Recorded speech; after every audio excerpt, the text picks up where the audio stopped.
Orang yang disesatkan oleh Allah adalah diantaranya adalah orang yang kikir, bakhil terhadap hartanya. Bisa jadi orang-orang yang disesatkan orang-orang yang bakhil, kikir terhadap hartanya. Makanya hati-hati para jamaah, ketika Allah memberikan ujian harta, ketika dia semakin sukses hidupnya, semakin dia ini kaya, tapi dia tidak mau berinfak, bersedekah di jalan Allah, maka ingat, ini bisa jadi orang-orang yang nanti sudah disiapkan oleh Allah neraka apa? Neraka hutomah. Neraka hutomah. Di dalam surat apa? Al-Humazah. Di dalam surat Al-Humazah, surat yang 104. Apa kata Allah? Wailul likulli humazatil lumazah. Celaka bagi orang yang suka mengumpat dan mencela. Ya. Alladzi jama'a malau wa'addada, yang suka mengumpulkan harta. Ya itu. Jadi mereka yang suka mengumpulkan harta itu, mereka berspekulasi, berpikir bahwa harta mereka itu ya bisa mengekalkan mereka, ya.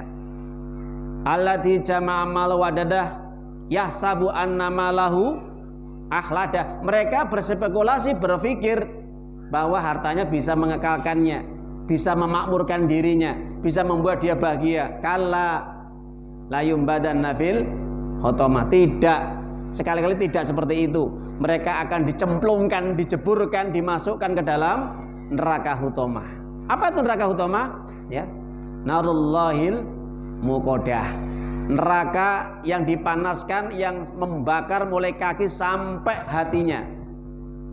Jadi panasnya itu, kalau panasnya hutomah itu Pak ya, Bu, insyaallah nggih. Itu kalau orang itu nanti masuk ke dalam neraka hutomah, ketika dia ini telapak kakinya menginjak tanahnya neraka hutomah, itu panasnya membakar sampai hati, tembus. Ya, sampai seperti itu. Tidak hanya itu aja, mereka nanti diikat di tiang-tiang itu, digantung. Enak jalan, digantung mereka. Kepalanya di bawah ditelungkupkan dalam neraka terus seperti itu, diangkat, dimasukkan, diangkat, dimasukkan, ditenggelamkan lagi ke sungai api tadi. Itu orang yang semasa hidupnya tidak bisa menjaga mulutnya, lisannya suka mencela, menghina, menfitnah, mengadu domba, menebarkan hoax, berita yang tidak benar, dan kikir bakhil terhadap hartanya. Eman, bersedekah itu eman.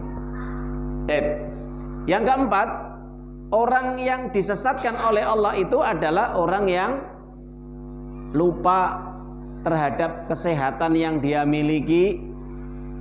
Waktu yang dia miliki digunakan untuk apa? Untuk hal yang sia-sia. Dia berpikir bahwa kalau dia sehat, bebas untuk melakukan apa saja. Selama kasih sehat, dia hanya waktunya habis sehatnya untuk pekerjaan-pekerjaan dunia, untuk pekerjaan akhiratnya nggak pernah dia lakukan. Atau dia punya waktu longgar, ketika waktu longgar ini tidak digunakan untuk kesempatan untuk banyak ibadah kepada Allah, digunakan untuk hal-hal yang mubah, bahkan yang subhat, bahkan yang haram. Naudzubillah. Ada waktu dia, waktu longgar. Ya, waktu itu tidak digunakan kesempatan untuk dia belajar, baca Quran, ibadah, atau mungkin hal-hal yang bermanfaat lah, tapi digunakan hal-hal yang mubah. Itu terus seperti itu, bahkan sampai kadang-kadang dia terjerumus dalam maksiat waktunya itu. Hati-hati ya. Kalau sudah seperti itu, maka dia kena hadis nikmatani maqbulun fima katsirun minan nas asiha wal faraq. Ini orang yang celaka yang seperti ini. Kenapa? Karena ketika Allah memberikan nikmat dua, waktu longgar dan kesehatan, ternyata nikmat waktu yang longgar dan sehat ini menjadikan dia tergelincir dalam sesuatu yang tidak bermanfaat, bahkan kepada maksiat. Hati-hati, kebanyakan manusia loh nih, kebanyakan manusia, bukan sedikit tapi banyak manusia, bisa jadi diri kita juga, ya, bisa jadi diri kita harus introspeksi diri ya. Ini sama Allah kasih waktu kita longgar, tapi kita sia-siakan waktu kita, nggak digunakan untuk sesuatu yang bermanfaat. Ya, bagaimana Ustadz agar kita nggak mudah jenuh, bosan ya hidup kita ini? Kadang-kadang waktu itu ada longgar, gampang, banyak zikir. Ya, meskipun kita nggak beraktivitas yang lain, zikir saja. Astagfirullah, astagfirullah. Duduk zikir, astagfirullah, subhanallah, alhamdulillah. Jalan zikir, zikir itu yang bermanfaat. Ha? Hidup yang bermanfaat itu kalau seandainya dia ingat kepada Allah. Tidak harus dia itu sholat, tidak harus dia baca Quran, tidak harus dia ini mendatangi majelis ilmu. Ketika tidak ada waktu-waktu timing yang tepat, maka digunakanlah untuk berzikir. Dia bisa nyuci, zikir. Dia bisa misalkan kerja melayani orang, zikir. Jalan, zikir. Duduk, zikir. Nah itu. Ya. Jadi kalau waktu ini tidak digunakan, sehatnya tidak gunakan, apa yang terjadi? Nggak berkah, nggak bermanfaat. Coba kita jalan dari rumah menuju majelis ilmu, zikir nggak kita? Kalau kita zikir, itu insya Allah nggak sia-sia.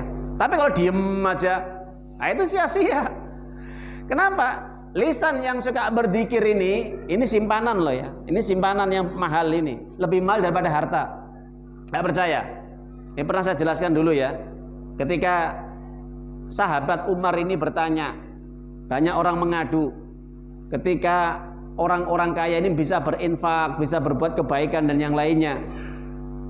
Dan mereka itu pengen punya simpanan, apa namanya, kanzun, kunuz.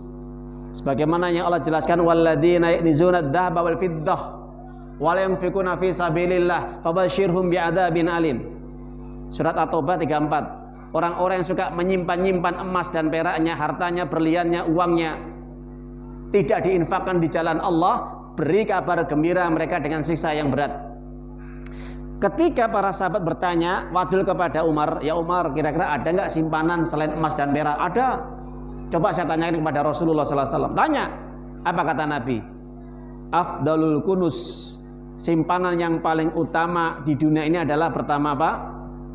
Yang pertama adalah lisanun dzakirun, qalbun syakirun, wa zaujatun tu'inu ala amri dini zaujihi.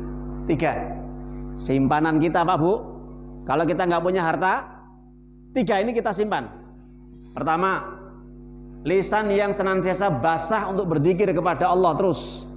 Yang kedua, hati yang senantiasa mudah syukur kepada Allah, nggak mudah gerundel. Ya, apapun yang Allah berikan syukur dia. Baik, jelek, tetap syukur, alhamdulillah. Jelek, alhamdulillah. Baik, alhamdulillah. Ini syukur. Banyak, alhamdulillah. Sedikit, alhamdulillah. Itu syukur.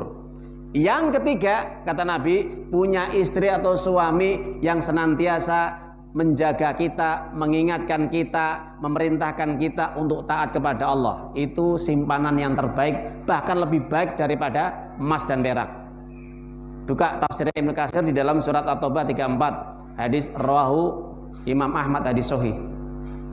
Jadi para jamaah Bapak Ibu, kalau tidak pengen kita disesatkan sama Allah, maka hati-hati, gunakan, manfaatkan sehat kita dan waktu kita dengan sebaik-baik mungkin. Kenapa? Nanti kita ditanya sama Allah ya. Waktu sehat kita, waktu umur kita, itu akan ditanya sama Allah. Nah itu.